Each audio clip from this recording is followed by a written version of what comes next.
Hey there, I'm Jennifer Malachi. And I'm Lindsay Paulsen. We're the hosts of the Dressage Today podcast, where you can find us talking about anything and everything dressage related. Our conversations span the world of dressage, from leading riders to local level dressage heroes. We're talking training advice, horse care tips, and stories to inspire your own dressage journey. Tune in, then tack up.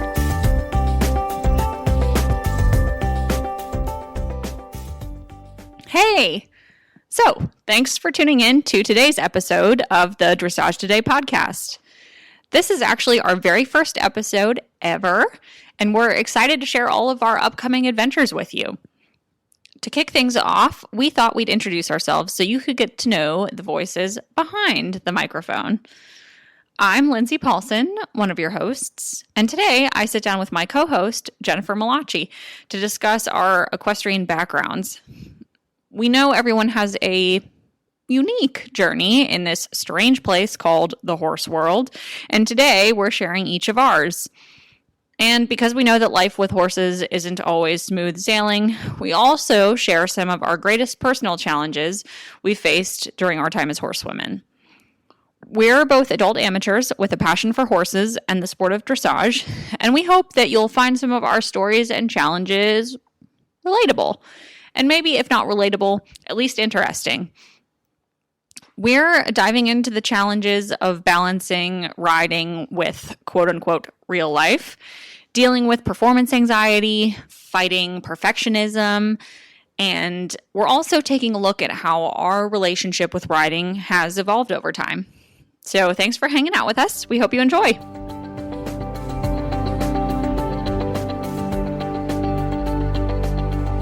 Okay, so Jen, you want to kick us off by telling us about your riding background, and then just some of the personal challenges that you've encountered in your riding journey. Yeah, sure. Well, probably like a lot of horse crazy girls. I started as a kid. My parents paid for my first 10 lessons, and I was hooked, but they realized quickly that this was a hobby that they were not going to be able to afford long term.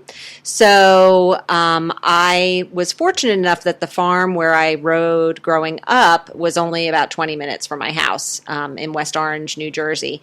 And so I spoke to the farm manager about, what can I do? Can I become a working student in exchange for some lessons? So I did whatever I could for one lesson a week, and that, continued all through grammar school and high school. And of course, the better I got at riding, the more horses I was able to ride. Isn't it funny how that cycle works? And it's like, once you're into that cycle, it seems like that works, and it's a good system, but it's like breaking into that cycle is so hard for so many people. Yeah. Well, and I think, and I could be wrong about this, but it was very different back then, or it seemed like it was, I was a barn rat back then. After school, my mom would drive me over to the barn and drop me off, and then my dad would pick me up on his way home from work, and I did whatever I could. I scrubbed buckets, I fed horses, I held horses for the farrier, for the vet. I tacked up all the lesson horses because they had a pretty significant lesson program. So I would tack up, I would cool out, whatever job they gave me, I did. It just didn't matter. And initially it was just for that one lesson a week. But then I think once I proved myself that, I was there and I was hardworking, and then, I did get better because they started to allow me to ride more horses. It was also a sale barn. So we had, I was very fortunate because we had a lot of really nice horses coming in and a lot of top trainers coming in as well. Greg Best used to come, Frank Chapeau. So I got to watch some of the top riders, Oh, that's awesome. Yeah, it was pretty cool. Of all the barns to end up in as a kid. Yeah. It was, we were about a half hour outside of New York City. So it was just a really good place for location. But yeah, so I that's where I started, and I grew up riding pretty much, the hunters. And in college, I ended up on the equestrian team and eventually became the captain and the president of the equestrian team. And we rode pretty much we had one main barn that we rode at in New Jersey. And then we traveled because I stayed home for college. So I worked while I went to school. But then also, growing up or in college rather, I also, would catch ride anything that needed to be ridden. I would talk to people, meet people, and if they had horses that they didn't have time or they needed extra help, that's how I got my riding in. And I would travel, up to an hour and a half, 2 hours away, go get finished with my classes, in between work or, after work, I would go and ride. And so it was the year I graduated college that I bought my first horse. I didn't let much time lag between graduating school, having a paycheck, which I was fortunate enough to come out and get a full-time job right away. And I bought my first horse. And then I continued to work every single weekend, mucking stalls and feeding to help defer the cost of board. But yeah, so that, and then he was my first horse. Ben I got him he was coming for Trakehner thoroughbred, and a little bit, difficult, but he was a big gray, right? He was a big gray. Yeah. He was 17 hands. Oh my gosh. Yeah. And for those of you who can't see Jen is tiny. She's like, how tall are you? 5'4". Yeah. Not too tiny, but yeah, 17 hands was a big horse. Yeah. But he was tall, but I fit him well. Even though, I'm only 5'4" and he was 17 hands, it was a good fit. And he truly was my heart horse. I moved from New Jersey to Maryland in 2000. Shortly after I got married, my husband and I moved to Maryland. I followed a career change, and worked in the advertising industry for a while. So for equine related though too, right? Yeah. Yep. It was equine related. The clients, I was an account executive, and the clients that I worked with were horse clients. And so I moved Ben with me to Maryland, and continued doing basically hunt seat, and then I dabbled a little bit in eventing, and he was great eventing.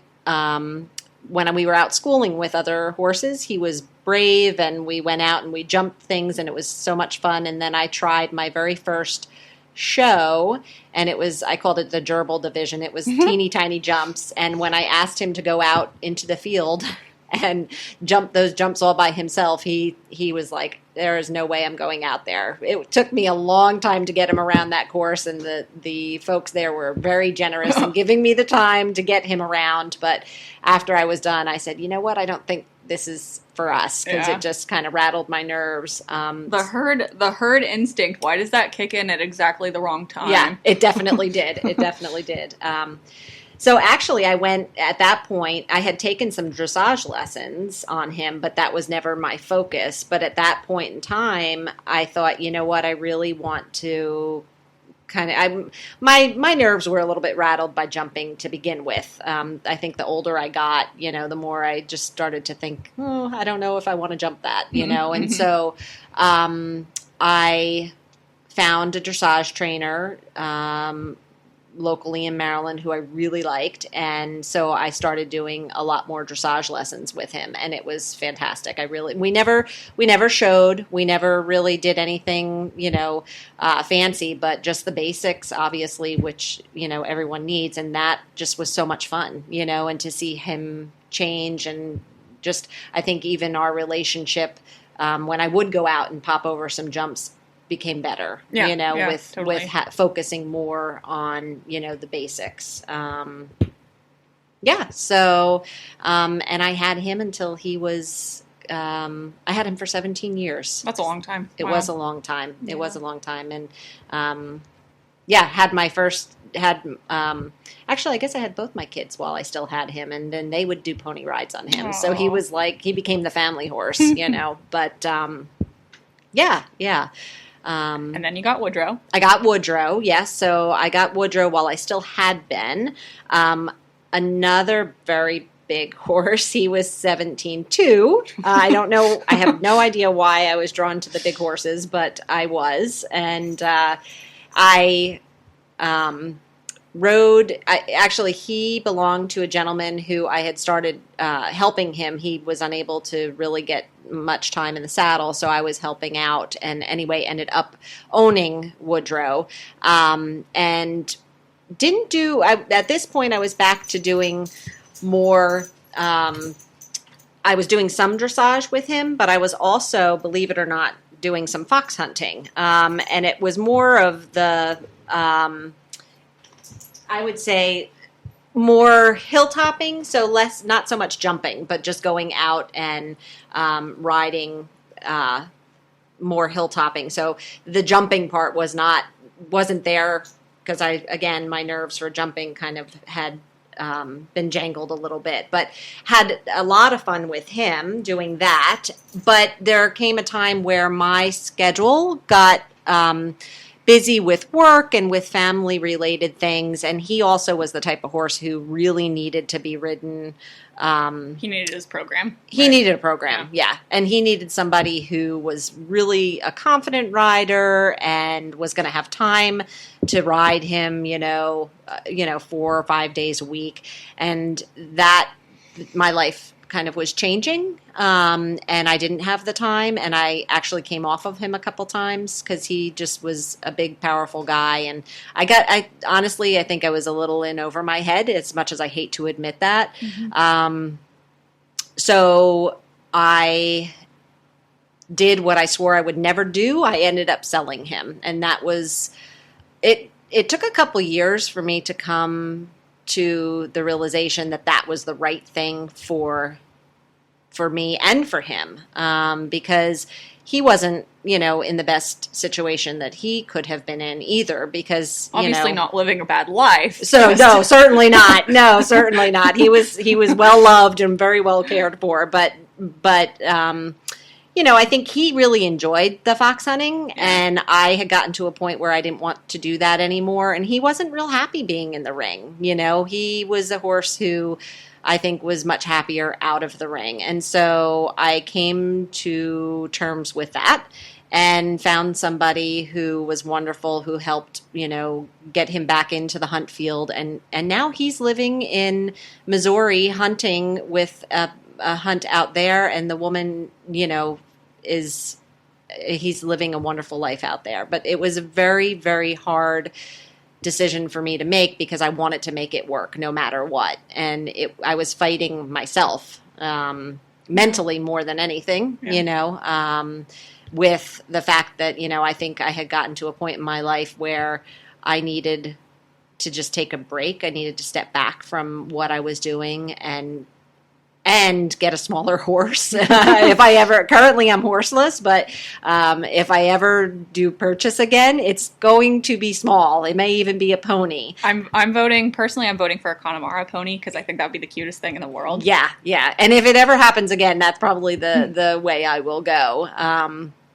And, actually I've been doing, now that I am horseless, my daughter is riding, which is a lot of fun because I get to watch her, kind of the joy that I had as a kid. I'm seeing, on her face as she's learning and riding. And, but I've also been taking some lessons of my own, not as frequently as I'd like, but yeah, definitely doing some dressage lessons and a pony. Yeah. So that's been a ton of fun.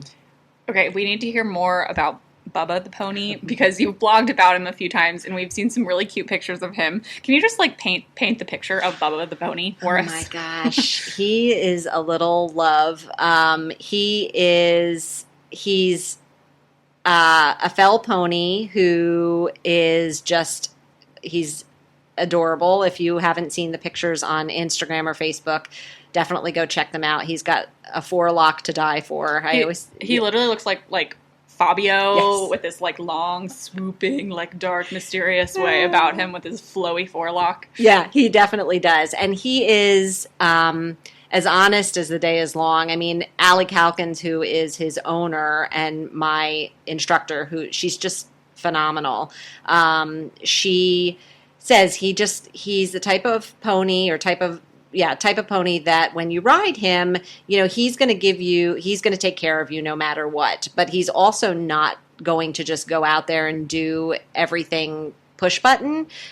He definitely, when you're riding correctly, because his gear he feels like a horse under you. It's just amazing to feel how he changes as your position is correct and your contact is correct. And so he's just like a little schoolmaster, I will also never know what that feeling is like to ride a pony who feels like a horse, because I think I probably popped out of the womb too tall to ever ride a pony. So, I know. I'm jealous. Yeah, I think I find myself kind of fortunate in that respect that I can ride something that small but that cool. I mean, he definitely, there's been a couple times where I'm on him and, I'm doing all the right things, and all of a sudden I'm like, holy cow, what just transformed underneath me? This pony has become a horse. But it's a pretty cool feeling. But he's just wonderful, because I know, he's not going to do anything, he's not going to spook, he's not going to do anything to scare me, because I'm one of those, those adults who had to get my confidence back. Yeah, sure. I've been riding all my life, and it's a really weird place to be in when you get into your, mid and upper 40s and you're like, I'm scared to get on. I don't like that feeling, but with a pony or a horse that is, like Bubba, obviously anything can happen, but I know I trust Allie and I trust him that I can get on and just kind of start over a little bit. And it's also mentally trying to put myself in a place where it's okay to kind of go backward and start again. And also just try to learn how to enjoy it again. Because I think I got to a point with Woodrow where I was so stressed out by the fact that things weren't working, but I was trying so hard to make something work that wasn't going to work, that I did need to step away from that. And I lost the joy that I had as a kid. And I am, when I get on Bubba, I find that again, and now it's just finding time to get out there and do it. Right. So, Totally. Yeah. But okay, so you've touched on a lot of different stuff here. If we were to hone in on one of the biggest challenges that you faced in your riding journey, because we certainly all have them, what would you say one of the big challenges has been? Or the one you want to talk about today? Right. Yeah. There has been a lot. I think, it's actually what I just touched upon for me, becoming a working adult with a family. I only have 2 kids, but those 2 kids keep me pretty active. And kind of, for me, the challenge has been losing what I had as a horsewoman, as a younger horsewoman, and what I have now. Like, it's different. And it's learning to become okay with that, and to know that it's okay to, maybe take those steps backward and start over again, and learn to find, it isn't like it was when I was a kid. I'm not going to just go out there and hop on anything and, go out and, jump a course or go trail riding on anything. I really, I have to put more thought into what I'm going to sit on now. That was hard for me. That was really hard for me. And it was also hard for me to walk away from it, because I felt like I was cheating myself, like I was giving up a piece of my life or giving up what I had seen as who I was. That's how I identified. I identified myself as a horse person. And so selling my horse was like, then who am I? you know, and obviously there's a lot. I'm more than just that, you know. I have a wonderful family, and I have, you know, other hobbies, and, you know, that there's way more to me than just that. But that was really difficult for me to come to grips with. Yeah. And it's taken a couple of years, and I still am horseless, and maybe I always will be, you know, at this point. You know, I mean, it may be that I just become the person who goes out and takes lessons, or maybe half leases a horse. And I think I'm more okay with that today than I was a year ago or 2 years ago. But for me, that was tough. I think like something that you and I have a lot in common, and something that our readers can probably relate to too, is that like our personality type is not to be casual about the things that we're invested in. And so like if we're into something, we're in it. It's all or nothing. Yeah. And I mean, for me, it's easier for me at the stage of my life that I'm in to do things all or nothing. But when you're a mom, you've got kids, you've got a job, you've got a husband, you've got additional hobbies and all these other responsibilities. I mean, that seems like a hard place to be in. Yeah. And because you really, it's hard to go all the way with something like that. Right.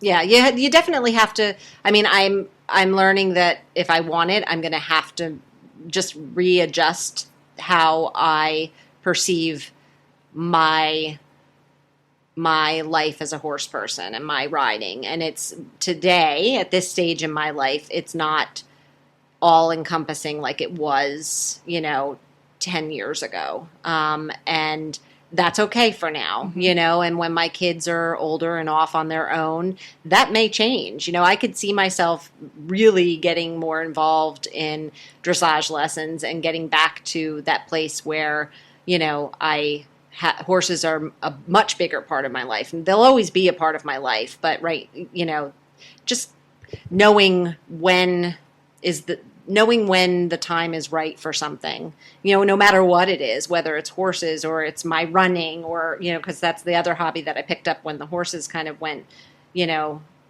when I sold Woodrow, I needed something to do, you know. But no matter what it is, it's finding that balance in your life and knowing, you know, how to be okay with, you know, this stage of my life. It's a little bit less. It may become more down the road when things are quieter for me.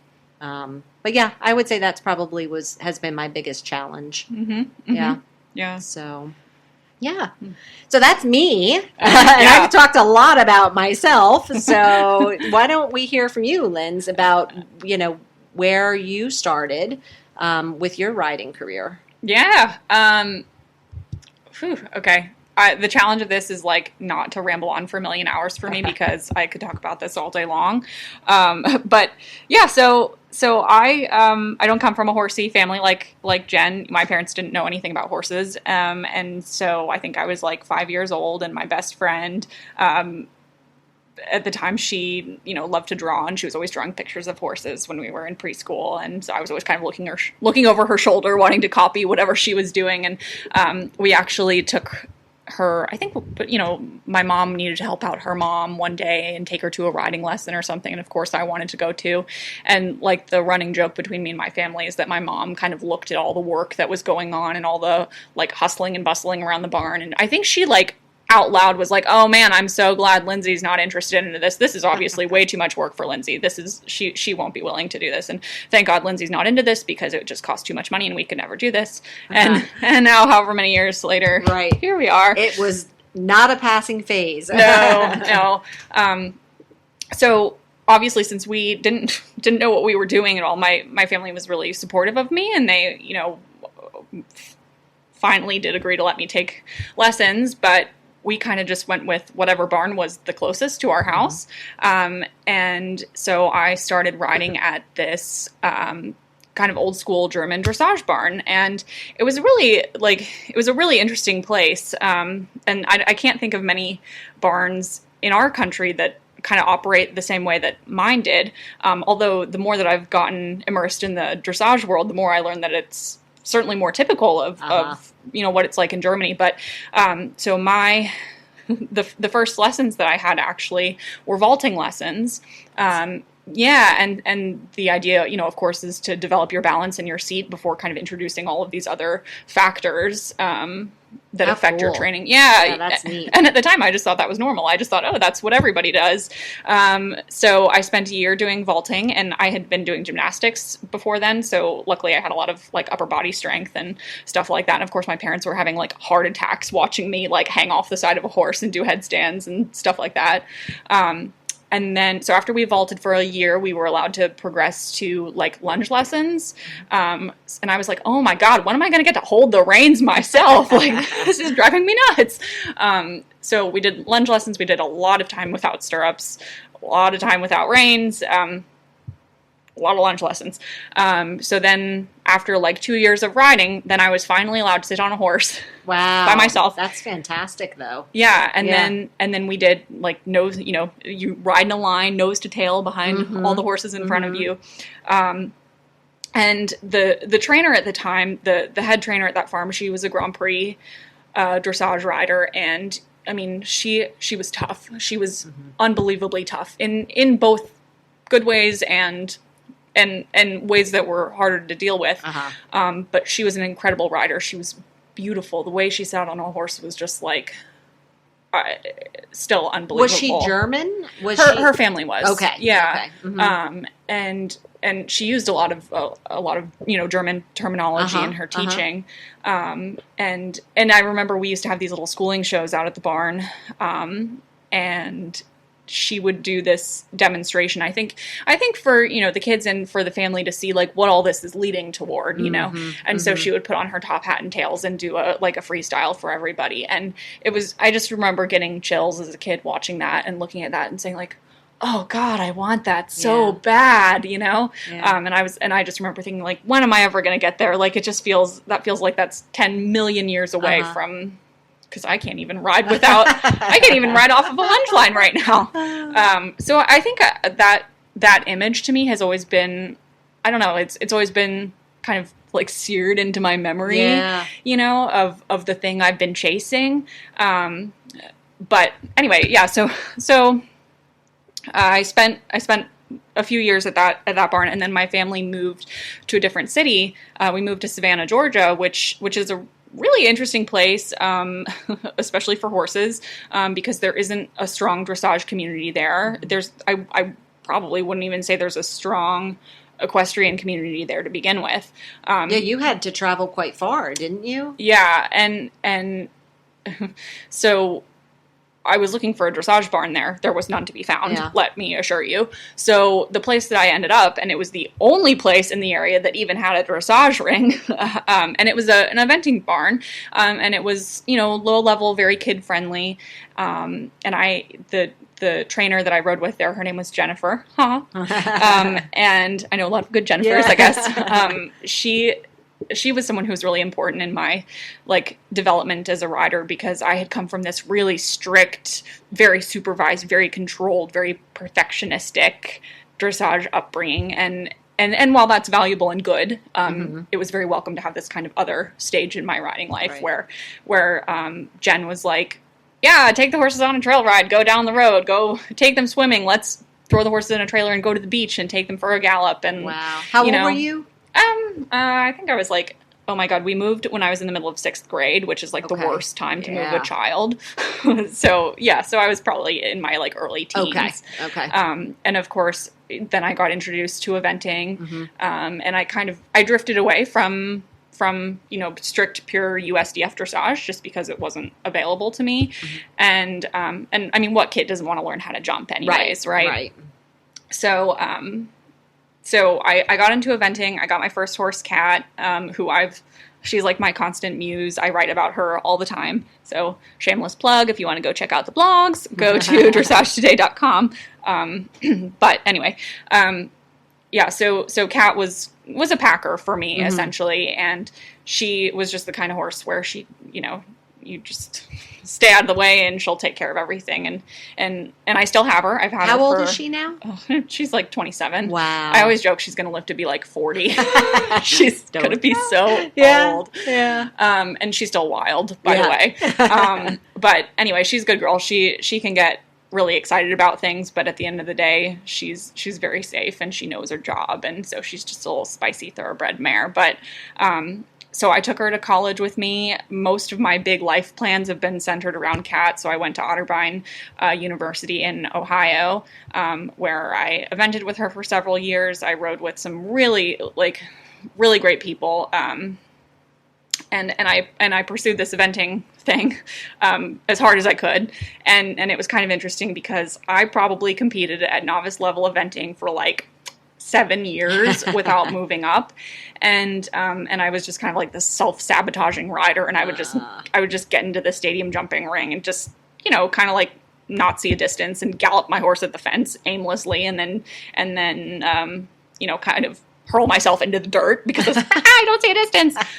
So there were a lot of years of really unsuccessful eventing that was really frustrating for me because I was like, I've got a great horse. I couldn't have a better horse for this job. I couldn't have better instruction.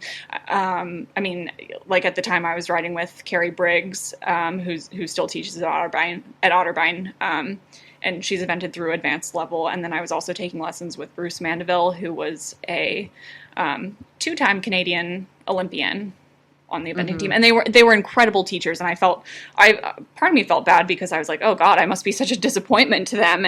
And all these other kids are just moving right on up the levels and having these great achievements. And here I am just trying not to fall off in the Dressage was calling you. I know it must have been. And I was kind of ignoring it a little bit. But yeah. And I was like, how is it? I've got a great horse for the job. I couldn't have better instruction. And here I am just beating my head against a wall, getting nowhere. And not that I'm so keyed into competitive success. It's not like I have to go and win things. It's just you would like to see some kind of quantifiable progress over the course of 10 years. Yeah. So that was really frustrating. And then, but at the same time, as much as I was, big picture frustrated with the fact that I hadn't improved and made the quantifiable progress. I mean, I learned so much at that time. I learned so much about the mental side of things and fighting these mental demons that you have inside of you, being like, you can't do that, Lindsay, what are you anxious about today at the horse show? Stuff like that. So it was a great learning experience, and I don't regret it at all. But I'm also very glad that one day I kind of woke up and what's that phrase, smelled the roses? Is that it? Yeah. I don't know. I had this realization that I was like, I think I need to get back to dressage. But were you still in school when that happened? You were still at Otterbein, or had you graduated at that point? So I had just graduated from college, and I had moved to Maryland to start my job with Dressage Today, full time. And the funny thing was that I knew that eventually I would make the switch to just dressage, but I still had Kat, this great little event horse who was wonderful and very happy, very sound, very willing to do things. So I was like, well, what am I going to do? And it turns out that Kat actually, this was a blessing in disguise because Kat had terrible allergies. For some reason, she's lived all over the country, and for some reason, she was just deathly allergic to the state of Maryland. And so when I moved her here full time, I had the priority of, I was like, I don't even care what kind of barn she's at. It just needs to be somewhere that has good care, that I know she's going to be well looked after, and that the allergies are, under control. And so the barn that I ended up boarding her at was a little tiny dressage barn that wasn't competitive at all. But the thing was that it didn't have any jumps, which I was like, well, whatever, it doesn't matter. I don't care. It's fine. And so about a year went by, and I was like, I haven't jumped in a year. And then I was like, I don't really miss it. Yeah.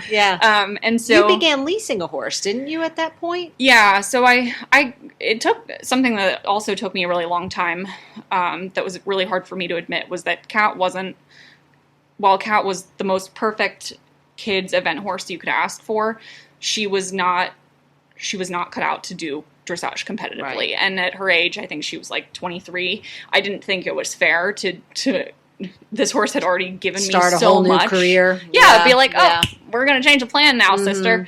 And so and of course I wasn't really in a financial place to buy a second horse. Okay, first of all, who's ever in a financial place to own one horse, let alone two? Isn't that the truth? Yeah. but I needed to figure out whatever my next step was. So I ended up posting something on like an ISO on Facebook, just being like, hey, I'm looking for free horses to ride. And luckily we're in Maryland, and so we have a lot of options. And I had so many people offer horses to me to ride, not because I'm a great rider, but just because there are a lot of horses that need to be ridden.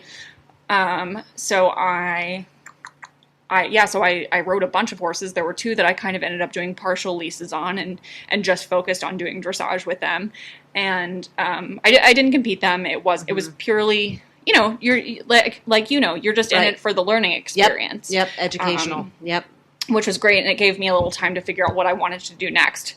So, but at the end of the day, I probably spent so much money driving around Maryland and, paying for whatever else, all these additional lessons and going from one barn to the next, that I was like, I think actually at this point it would probably be cheaper and less complicated if I just bought a second horse. Time to go horse shopping. Right. So I went off on my second horse shopping adventure of my life, and I kind of set the goal that I was looking for a horse to get my USDF bronze medal with, which I know is that's a humble, is that the word? Modest, not humble, modest goal to have in the grand, like, big picture of dressage life. But for me, that was a big goal. Right. And so I happened to get really, really lucky and come across the second mare that I bought, and she again is older, more of a schoolmaster type.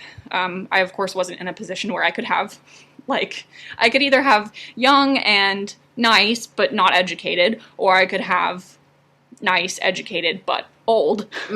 So I like to take I really like sensible horses, so I took the older, more educated horse route. And my new mare's name is Fenna, and she's just my little princess, and I love her. Yeah, and so she and I have gotten our bronze medal together, and I took her down to Wellington, Florida for a month in March of this past year, and so I've tried to make the most of our time together. Like, I try to do every clinic I can. I try to horse show. I try to get out and about with her, and she's been. I'm just so thankful for her because she's been a really good partner for it. So. Yeah. That's where I am now. This summer we've been kind of sidelined with some random mysterious pasture injury, but I think we're on the upside of that. So that is my horse background. That is your horse background. So what would you say has been your most challenging thing that you've faced with in your horse life? Yeah. And in your dressage journey? There's so many challenges. Yeah. I think... something that I've written about a lot has been, how much I've struggled with performance anxiety. That's been a huge thing. But since I've written about it so much, I'll probably leave it at that with that topic. It's another challenge for me has been kind of like you, coming to the realization that I'm in a different stage of my life, and what I was doing before in my horse life is not necessarily where my heart needs to be right now. Yeah. So for me, it was kind of tricky making that switch from eventing to dressage and realizing that my horse wasn't the best partner for that. But I think the thing that I'll share with you that's probably most relevant for the people who are listening to this, and I'm sure that you'll probably be able to relate to it too. It's like a dressage person thing, I think, for sure, is that, if you can't do something perfectly, what's the point? Right. But come on, it's dressage, it's horses. We can't ever do anything perfectly. And so for a while I had this hang up that I was like, well, what's the point of me going out to show if I'm not going to get a 75%? What's the point of me, going to a clinic if I can't ride really well in front of this clinician, or, stupid stuff like that.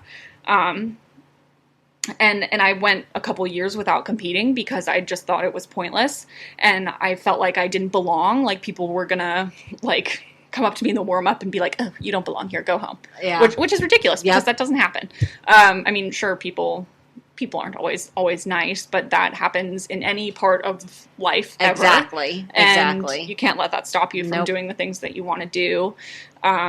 So for me, I really had to get over this stupid, ridiculous idea that if I went to a horse show, I acted like I was going to the Olympics and I had to get this really great score.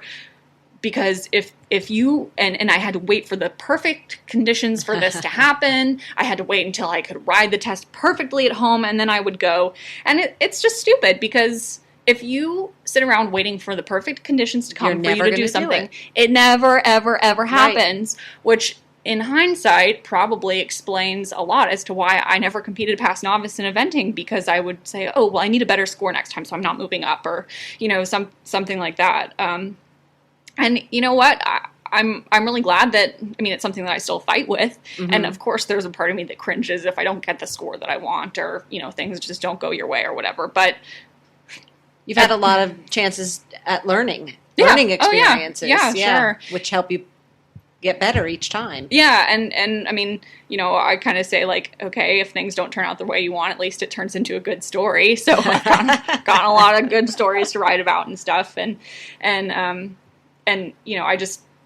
think my big message, the big thing that I learned is, like, if you're waiting until you get a new horse to go out and show, don't go with what you have. Mm-hmm. If you're waiting to get a new trailer and a new rig so that you don't show up in your crappy whatever, who cares? Show up, right.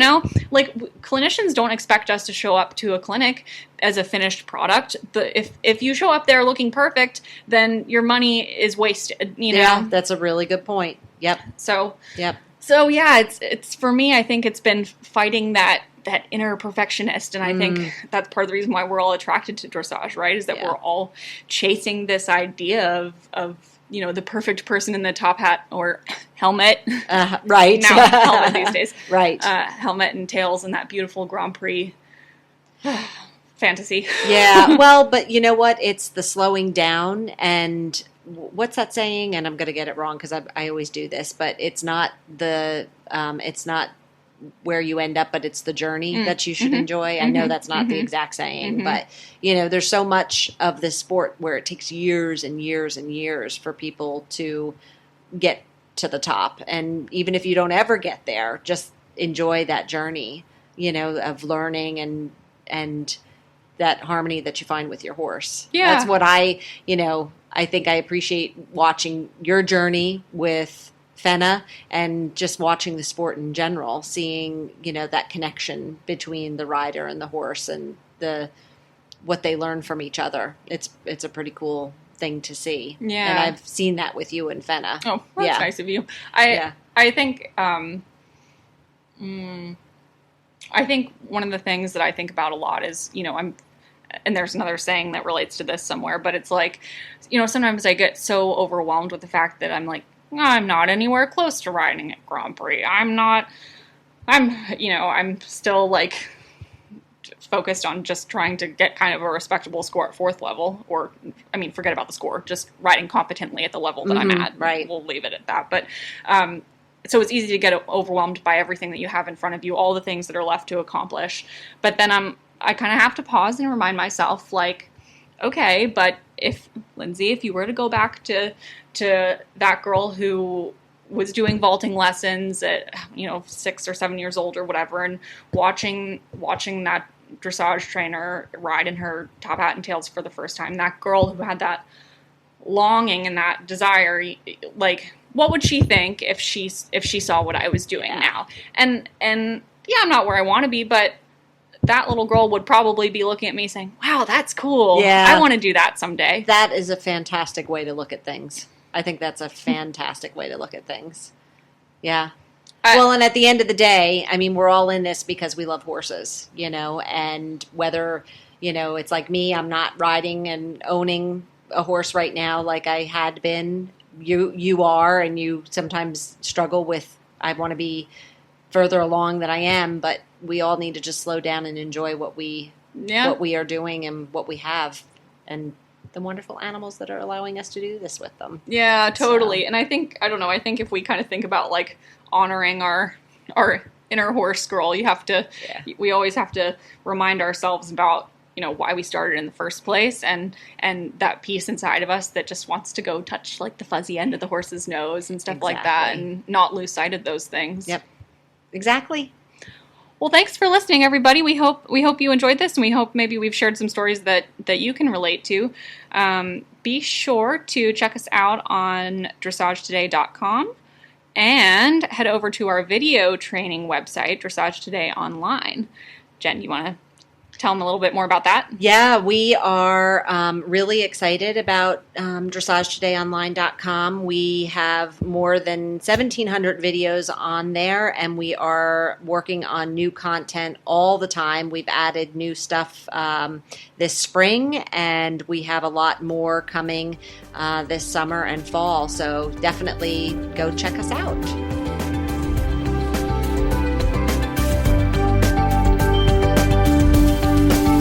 Thanks for listening to the Dressage Today podcast. You can learn more from Dressage Today and read in-depth training articles at dressagetoday.com, or you can visit our new on-demand video site, dressagetodayonline.com. And for daily dressage training tips and advice, give us a follow on Facebook, Instagram, and Pinterest. Happy riding! The Dressage Today podcast is a production of the Equine Podcast Network, an entity of Active Interest Media and the Equine Network.